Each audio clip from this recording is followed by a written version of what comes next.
Os Estados Unidos estão em total domínio e controle sobre o Estreito de Hormuz.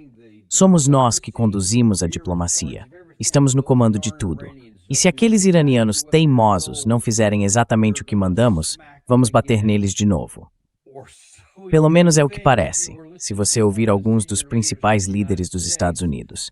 Mas não se trata só dos Estados Unidos e do Irã. Tem também outro país que você provavelmente já ouviu falar, chamado Israel, que está em Sintal, Borotinha.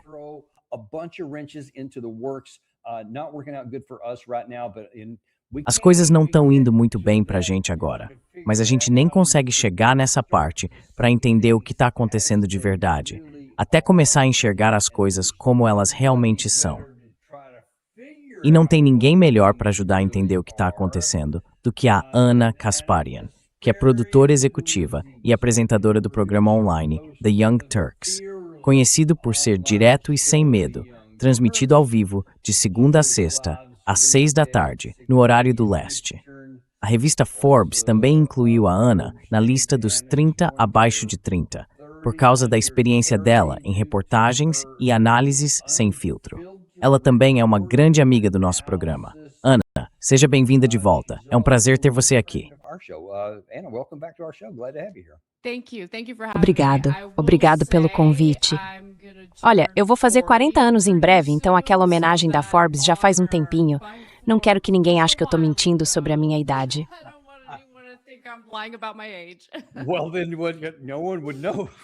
Bom, então ninguém saberia. Talvez apareça um novo 40 acima dos 40, porque eu acho que esse ainda seria o seu título. Obrigado. Vamos direto ao assunto, porque tem umas coisas me deixando maluco, e eu preciso de alguém para me acalmar, ou talvez para me deixar ainda mais agitado, não sei. Vamos ver o que você vai fazer aqui. Mas hoje de manhã, no programa Fox and Friends, a outra Caroline, a Caroline Leaving, que meio que voltou para o trabalho agora, apareceu dizendo e repetindo algo que o vice-presidente Vance tinha falado no fim de semana, eu acho. Ele comentou sobre essas trocas de ataques entre os Estados Unidos e o Irã, enquanto a gente tenta entender o que exatamente significa esse memorando de entendimento.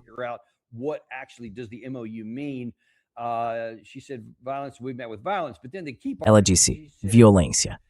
Nós enfrentamos violência. Mas o ponto principal é que ela disse violência. O presidente claramente quer ver o processo de paz seguir adiante.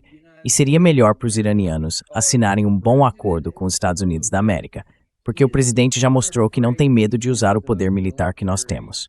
E, de fato, ele mostrou que não tem medo de usar. Mas existe uma diferença entre não ter medo e usar com sabedoria. Como você vê isso?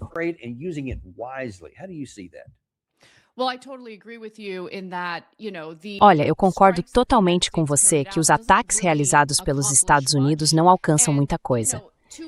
E para ser justo, os Estados Unidos veem isso como uma retaliação ao ataque do Irã a um navio chamado Ever Lovely. Agora, do jeito que a mídia está contando essa história aqui nos Estados Unidos, parece que o Irã atacou o navio do nada, sem motivo algum. Mas isso não é verdade. Existe um sistema criado justamente para garantir a passagem segura desses navios. Há uma rota definida por Oman durante esses 60 dias, durante 60 trânsito pelo Estreito de Hormuz, sem cobrança de taxas.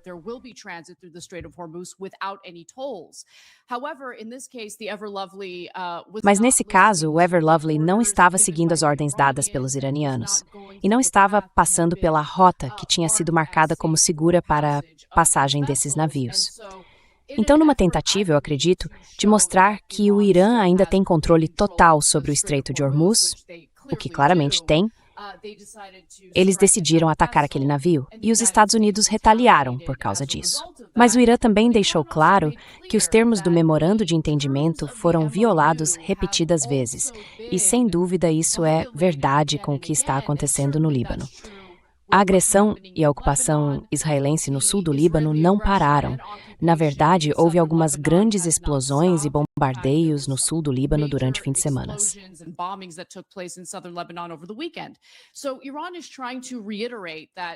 Então, o Irã está tentando reforçar o seguinte, olha, existe um memorando de entendimento, um MOU. Nós concordamos com o que esse MOU inclui, mas mesmo assim estamos vendo essas violações acontecerem.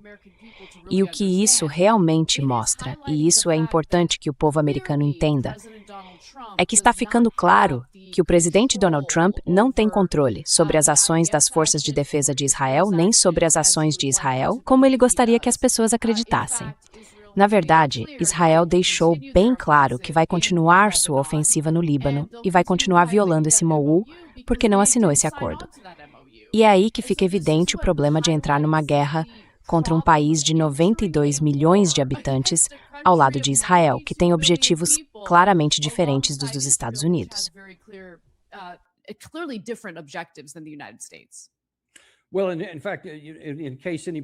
Bom, na verdade, caso alguém não tenha acompanhado o que aconteceu no fim de semana, isso começou na sexta-feira passada. Houve um acordo separado entre Israel, o Líbano, não o Hezbollah, mas o Líbano, e os Estados Unidos. O Hezbollah não participou. O Irã também não participou. E deixa eu te perguntar, o Trita Parsi postou sobre isso e disse que o fato de a Ursula von der Leyen concordar já mostra por que é um mau acordo. Mas, eu queria que você me explicasse por que você acha que é um mau acordo. Porque se Israel e o Hezbollah estão lutando dentro do Líbano e encerrar a guerra no Líbano faz parte do nosso memorando de entendimento, então qual é o sentido de ter um acordo diferente que não inclui um dos lados que estão em guerra no Líbano?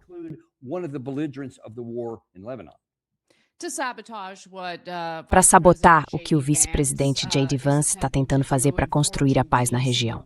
Então é importante lembrar que existem duas visões diferentes. Pelo menos é assim que isso tem sido apresentado para a gente. Eu vou aceitar isso ao pé da letra por enquanto, embora eu tenha um pouco de desconfiança em relação a essa imagem do vice-presidente Vance como alguém anti-intervencionista. Mas deixando isso de lado, o que está surgindo em termos das duas narrativas que estão se desenrolando, ou digamos em conflito dentro do governo Trump, é o seguinte. Existe um secretário de Estado com uma postura bem agressiva, o Marco Rubio, que é totalmente contra o caminho em direção à paz que o vice-presidente J.D. Vance está tentando construir.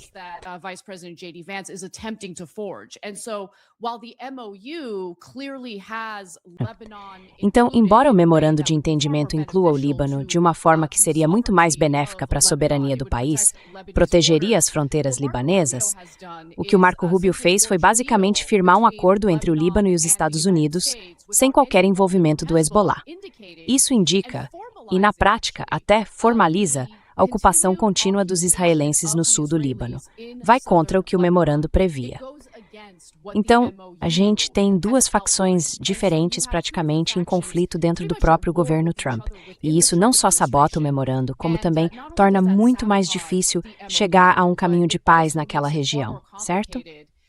To get to a place of peace in that region, right? Like when we have that war going on with our own government. Quando a gente vê essa guerra acontecendo dentro do próprio governo, dentro da administração Trump, fica impossível acreditar que exista uma estratégia de verdade, um caminho real para acabar com a guerra contra o Irã. E, para ser bem sincero com você, eu até queria saber o que você pensa sobre isso, eu acho que o governo Trump vai continuar fazendo ataques contra o Irã nos momentos em que isso for menos provável de afetar os mercados. Aí, assim que chega perto da abertura dos mercados na segunda-feira, os dois lados concordam em parar com os ataques de retaliação. Então eu tenho a sensação de que ainda existe muita manipulação de mercado acontecendo. E acho que o governo Trump pode estar blefando quando fala em querer paz. Na cabeça deles, eles ainda querem continuar enfraquecendo o Irã, mesmo sem existir um caminho militar real para encerrar essa guerra.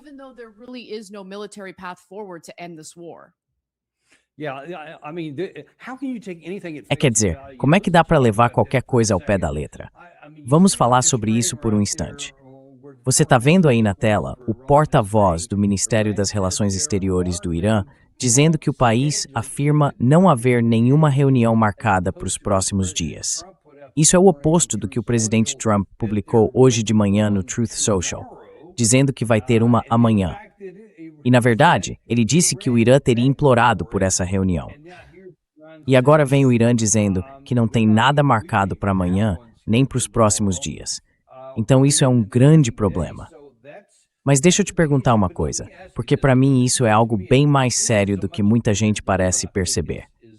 Uma coisa é ter uma disputa dentro do governo sobre qual lado seguir.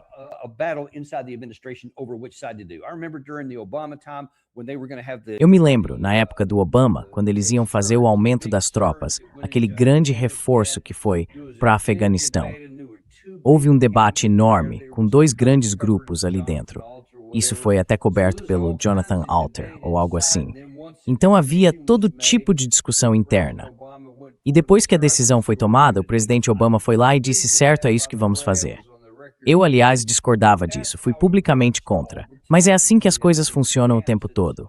Existem diferentes grupos, e é assim que deveria ser mesmo. Só que dessa vez, parece diferente, porque o secretário de Estado está agindo numa direção, a vice-presidente em outra, e o presidente em silêncio. O que diabos está acontecendo?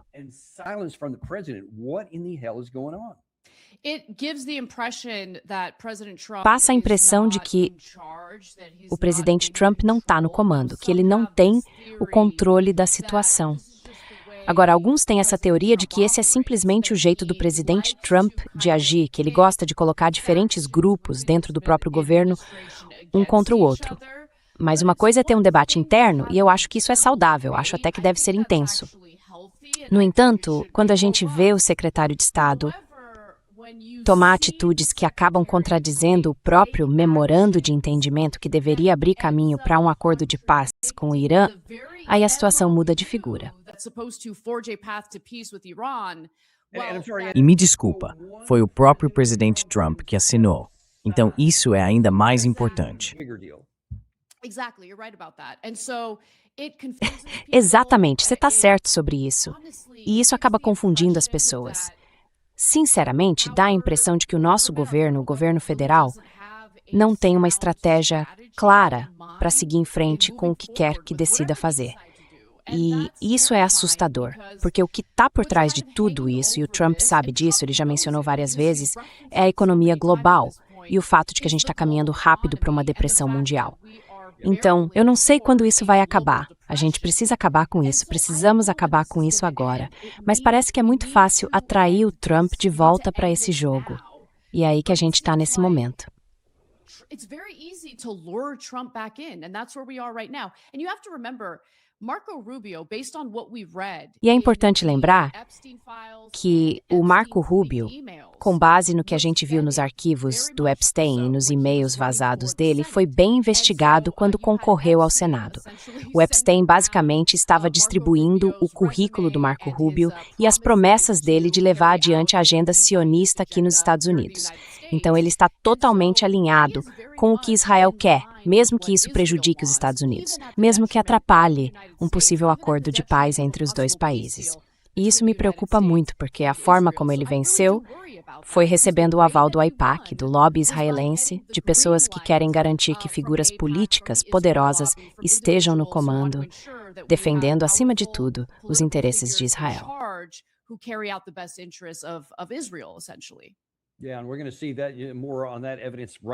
E a gente vai ver mais sobre essas evidências agora em só um segundo. Mas vamos direto para o deputado Mike Waltz, porque o outro grande problema para tentar resolver essa situação é o Estreito de Hormuz. Abrir o estreito, saber quem está no controle, quem vai ficar no controle. Agora, tem essa questão de que o Irã está dizendo que, na verdade, não é o Irã. É o memorando de entendimento que o presidente Trump assinou, que diz, no parágrafo 5, que Omã e Irã vão decidir administrativamente como o estreito vai ser administrado depois que o incidente de 60 dias terminar. O nosso nome nem aparece lá, a gente nem participa da conversa. Mas o embaixador Waltz, no fim de semana, resolveu mexer nisso.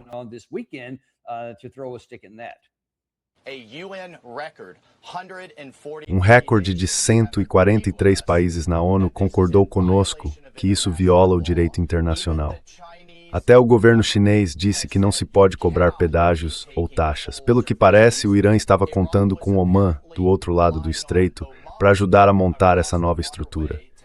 Mas agora Omã rejeitou a ideia de cobrar pedágios ou taxas. Então eles estão completamente isolados. O presidente Trump não vai aceitar isso. Enquanto isso, a gente continua enviando dezenas de navios todos os dias. E o preço do petróleo no mundo não só está estável, como está caindo. Ou seja, a tentativa do Irã de manter o mundo e a própria economia como reféns está fracassando completamente.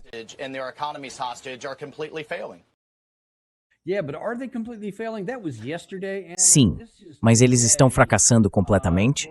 Isso foi ontem, Ana. Hoje é outro dia. Segundo o Dropsite News, o ministro das Relações Exteriores de Omã apresentou a posição do sultanato sobre o Estreito de Hormuz numa entrevista publicada pelo próprio ministério, dando mais peso à estrutura legal que o Irã propôs. O ministro disse que Omã é contra a cobrança de pedágios na passagem, o que é basicamente o que o embaixador Waltz comentou, e que, segundo ele, é proibido pelo direito internacional. Mas ele fez uma distinção clara entre taxas de trânsito e serviços marítimos, ambientais e de navegação, que podem ser discutidos de forma voluntária, beneficiando o Estado e as empresas. É a mesma distinção que o Irã tem usado para justificar suas taxas de serviço. Então, chame de pedágio ou do que quiser, parece bem claro que o Irã está decidido a cobrar essas taxas, e é exatamente o que eles disseram aqui no nosso programa, e também em público. A posição do Mike Waltz vai ficar clara? Esses 143 países vão mesmo se sobrepor ao que o Irã está fazendo?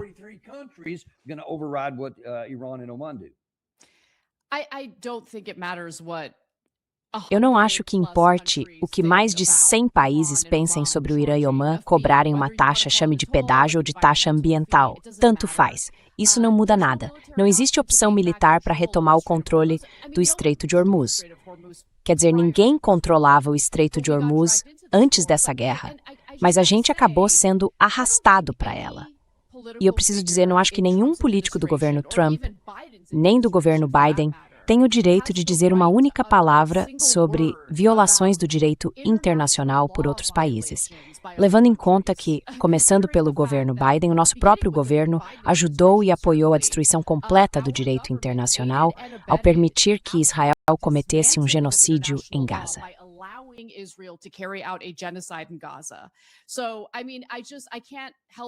Olha, eu simplesmente não consigo evitar revirar os olhos toda vez que ouço alguma figura americana dizer que outro país está violando o direito internacional.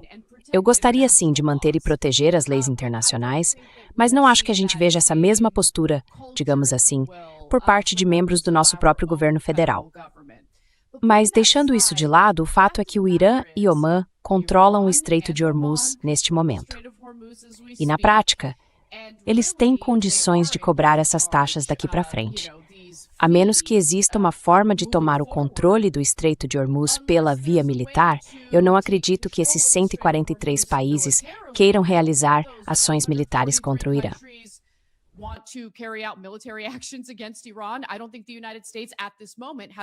Eu não acho que os Estados Unidos, neste momento, tenham capacidade militar para tirar o controle do Estreito das mãos do Irã e de Omã. Então a gente acaba tendo que aceitar o que o Irã quer nesse ponto. Mas o governo Trump está tendo dificuldade em encarar a realidade. Essa é a realidade. É por isso que presidentes anteriores, mesmo aqueles muito próximos do lobby israelense, não levaram adiante uma guerra contra o Irã. Eles sabiam quais seriam as consequências. De alguma forma, o Trump também sabia das consequências, mas mesmo assim seguiu em frente. Pelo menos que a gente ouve do governo dele. E toda ação tem consequência. Agora a comunidade internacional está pagando o preço dessas escolhas. The global community is now suffering the consequences. Yeah, we actually had Tucker Carlson on the show last week who explicitly said he was one of those who told President Trump as recently as the 27th of February, the night before the attack, and he again, with just frustration on his face, said he knew the risk. He knew what the intelligence community, what the military was saying. Disse que ainda não entende por que Trump decidiu ir contra tudo isso mesmo assim. Então a pergunta que fica é, será que é esse mesmo cara que está tomando as decisões agora? E você mencionou alguns governos anteriores que sim, eram bem próximos do lado israelense, mas não estavam no bolso deles. is Trump irrevocably in his Mas então o Trump está irremediavelmente no bolso dele. Porque eu quero dar uma olhada em algumas coisas que estão no radar de Israel, além da questão do Líbano e do que está acontecendo com o Irã. Enquanto a gente parece estar totalmente focado nisso no Estreito de Hormuz, por motivos óbvios, os israelenses estão de olho em outras coisas. E aqui está, vai ser um pouco difícil ler as palavras na parte de baixo da tela, mas acho que é o Smotrich dizendo, acho que foi ontem, que eles querem chegar a 1 milhão de colonos na Cisjordânia. 1 million settlers in the West Bank. Essa é a montanha que controla geográfica e topograficamente toda essa região. E se a gente não for até lá, Kalila vai estar lá no fim do Hamas, o que vai acontecer num instante. Vamos ver o quão rápido isso vai acontecer em Gaza.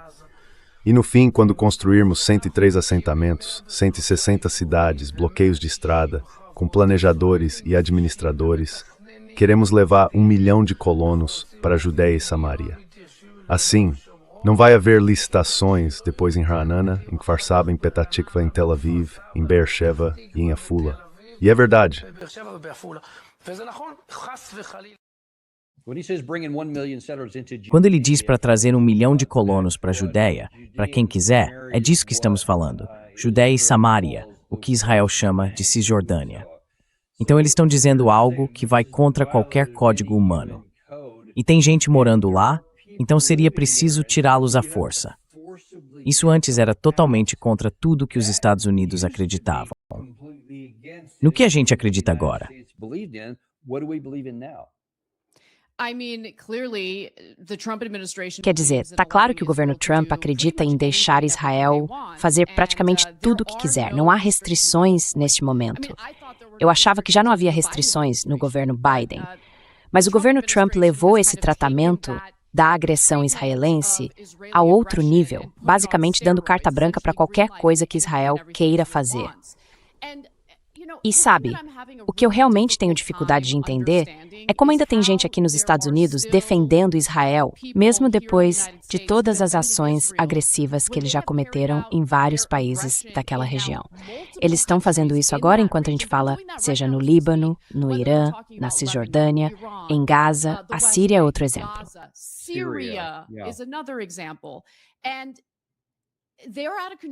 Eles estão completamente fora de controle. E o motivo disso é que o nosso governo está ajudando e encobrindo tudo isso. O nosso governo está fornecendo armamento militar e apoio para que tudo isso aconteça.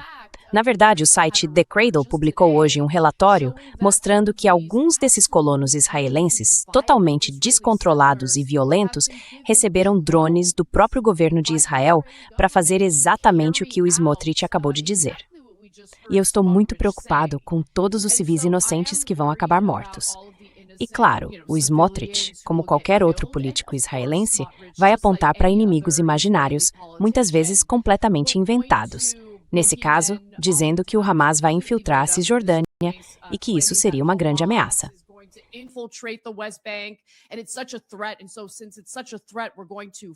Então, já que isso é considerado uma grande ameaça, a resposta é inundar a Cisjordânia com 1 milhão de colonos israelenses. É sempre a mesma desculpa. E não importa o fato de que, sempre que é conveniente para eles, e sempre que isso se encaixa no projeto de longo prazo, Israel não tem problema nenhum em fornecer armas e apoiar terroristas. Eles certamente fizeram isso na Síria. Na verdade, não tiveram o menor problema em fazer isso lá. Também não tiveram problema em armar milícias ligadas ao ISIS dentro de Gaza para aterrorizar o povo palestino. Ou seja, eles criam o terrorismo e depois usam esse mesmo terrorismo como desculpa para tentar tomar cada vez mais terras de países soberanos e do território palestino.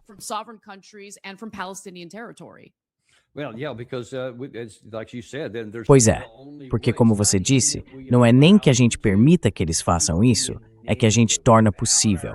Sem a nossa munição, as armas, todo esse tipo de suprimento, o apoio diplomático, eles não conseguiriam fazer esse tipo de coisa. Então as ações falam muito mais alto do que as palavras. A última coisa que eu quero comentar aqui é algo que quase não recebe atenção nenhuma. Na verdade, eu não vi nenhuma manchete importante sobre isso, mas foi algo que me chamou a atenção, e eu tenho um problema com isso. Você pode me dizer o que acha? É sobre o Benjamin Netanyahu. Acho que foi ontem, ou talvez no sábado. Você tem a data disso?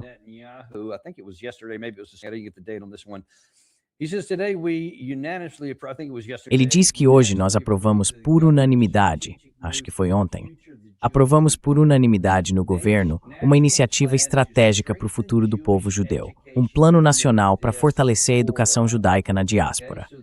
Certo, diáspora quer dizer todos os países fora de Israel. Mas aí quando a gente olha os detalhes, hoje existem cerca de 1.800.000 crianças judias em idade escolar vivendo nos Estados Unidos. E só uma pequena parte delas estuda em instituições de ensino judaicas. Nós vemos a expansão da educação judaica como um objetivo estratégico de máxima importância, especialmente diante do aumento do antissemitismo e tudo mais. E eles investiram 200 milhões de shekels israelenses, o que dá mais ou menos 60 milhões de dólares.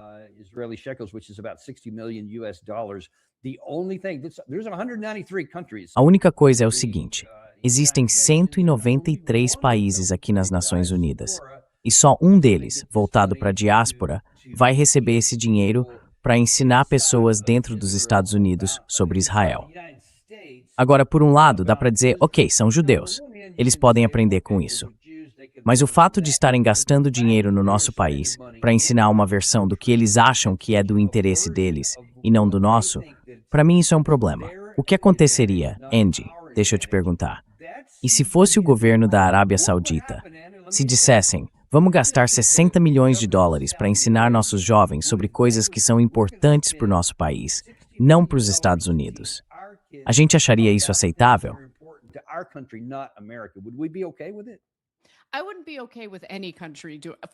Eu não ficaria de boa com nenhum país estrangeiro fazendo isso.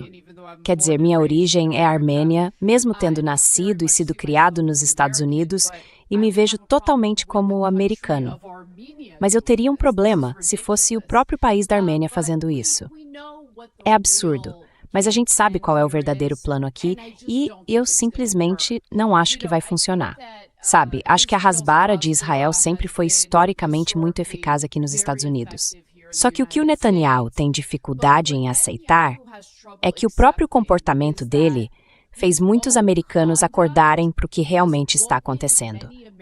Então, não importa quanto dinheiro o governo israelense gaste com propaganda aqui nos Estados Unidos. E é disso que se trata, no fim das contas. Eu não tenho nenhum problema com judeus americanos aprendendo sobre sua herança judaica. Acho isso algo maravilhoso. Mas quando isso vem do governo de Israel, fica claro que há um esforço para fazer propaganda com os americanos dentro do nosso próprio país. E isso é um grande problema. E eu concordo, Sra. Sim, isso precisa parar. Mas o fato é o seguinte, não vai parar. Eu ficaria surpreso se houvesse qualquer tipo de protesto. E o que também me parece muito claro nas táticas do governo israelense é que eles parecem estar jogando tanta coisa ao mesmo tempo que o povo americano vai ter dificuldade para reagir. O senador Tom Cotton, por exemplo, está tentando aprovar uma emenda na Lei de Autorização de Defesa Nacional que obriga a nossa comunidade de inteligência a compartilhar todas as nossas informações com o Mossad.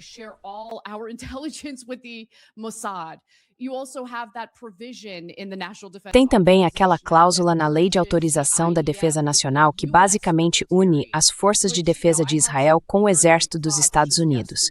E olha, ontem mesmo eu tive uns pensamentos meio paranoicos sobre isso. E se Israel quiser usar o nosso próprio exército contra o povo americano, caso o povo comece a ter cada vez mais problemas com a aliança que temos com Israel? Tem todo tipo de preocupação que os americanos estão tendo agora sobre essa relação. Mas vai ser difícil lidar com tudo isso, porque o campo está sendo inundado por várias cláusulas e por todo tipo de esforço do governo israelense para assumir cada vez mais controle sobre o nosso país e o nosso governo. Então, sim, eu estou preocupado com isso.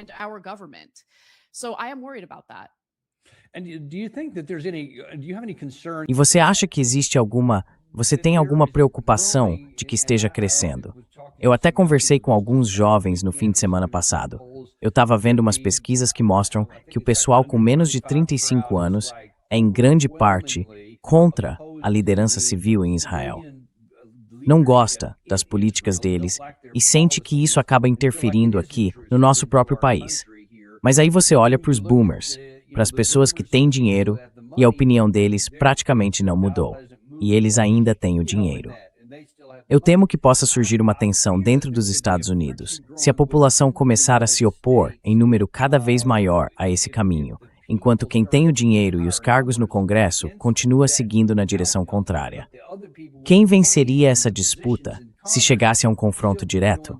Os políticos manteriam a posição e continuariam num caminho pró-outro país? Ou você acha que eles finalmente começariam a ouvir a maré crescente dos eleitores americanos?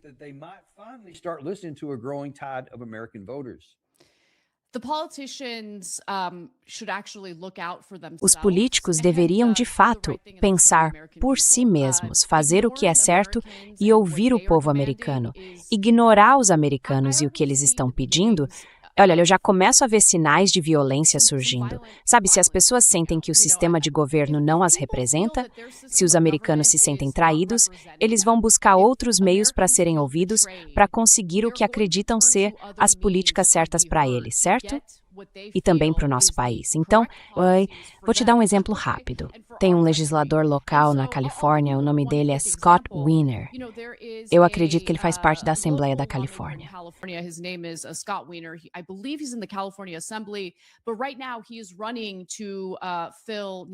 Mas agora ele está concorrendo para ocupar a vaga da Nancy Pelosi na Câmara dos Representantes. Ele demorou para condenar o genocídio de Israel em Gaza. Demorou para chamar aquilo de genocídio. Mas eu acredito que, por motivos políticos, ele acabou mudando de posição e ficou do lado certo, seja lá o que isso signifique para cada um. Agora ele tem sido recebido por multidões bem irritadas nos eventos de campanha. Ele foi, se não me engano, a um evento de orgulho trans na Califórnia. Então você pensaria que, por ele ser um político gay também, seria bem recebido, seria querido lá. Mas não, ele foi expulso do evento. E depois, em outro evento, aconteceu a mesma coisa. And then later, at a different event, same thing happens, and he's being shouted at to the point of E ele está sendo gritado até chorar. E eu tô preocupado. Tô preocupado porque esse é o lado democrata. A gente está falando do lado democrata. Eu sei que, quando os eleitores republicanos sentem que o governo está passando por cima deles, pegando dinheiro dos impostos, mas sem representá-los, eles reagem. Então eu não sei que forma essa reação vai ter. Mas se essa situação continuar e ficar claro para o povo americano que o governo não está representando a gente, as pessoas vão agir. E eu estou preocupado com o que essa reação pode ser. A gente precisa de um governo que ouça a gente. E, infelizmente, agora a gente não tem isso.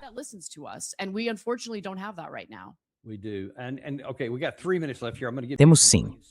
E ok, faltam uns 3 minutos aqui. Vou te jogar um assunto completamente diferente agora. Só quero ver como você enxerga isso. Eu nem olhei qual é a sua posição, então não faço ideia do que você vai dizer. Mas o que você vai, Eder? Mas o que você acha dessa nova iniciativa do presidente Trump de mudar a definição, tipo do pessoal, do Mamdani e dos socialistas, como é mesmo, os socialistas democráticos? Desculpa. Agora que eles estão sendo chamados de comunistas e vistos como uma ameaça, como você enxerga essa reinterpretação toda? Para mim, é um problema sério ele demonizar todo um grupo e colocar um lado dos americanos contra o outro. Não só por causa de políticas, mas como uma categoria inteira. Como você vê isso?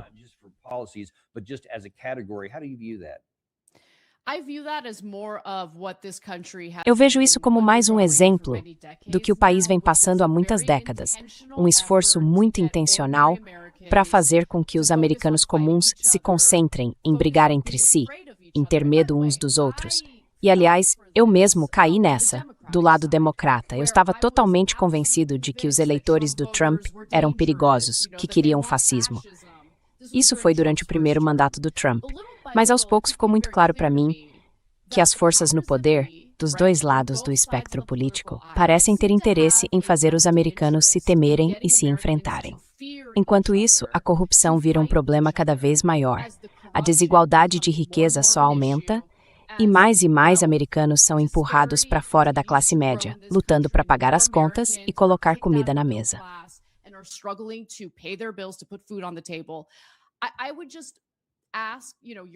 Eu só pediria para o seu público, e eu peço para o meu público todo dia que não caia nessa armadilha. Agora, Nova York, especialmente Manhattan, olha, a gente está falando de um lugar bem diferente do resto do país, e lá o pessoal tende a ser mais à esquerda do que no restante dos Estados Unidos. Então, o resultado dessas disputas não me surpreendeu muito. Eu não acho que você veria a mesma coisa em um distrito mais moderado ou mais equilibrado politicamente. Então, não comprem essa ideia de espalhar medo. Eu não acredito que existam comunistas radicais tentando derrubar o nosso sistema de governo. Na verdade, se for para pensar bem, eles até podem funcionar como uma força moderadora dentro do Congresso americano.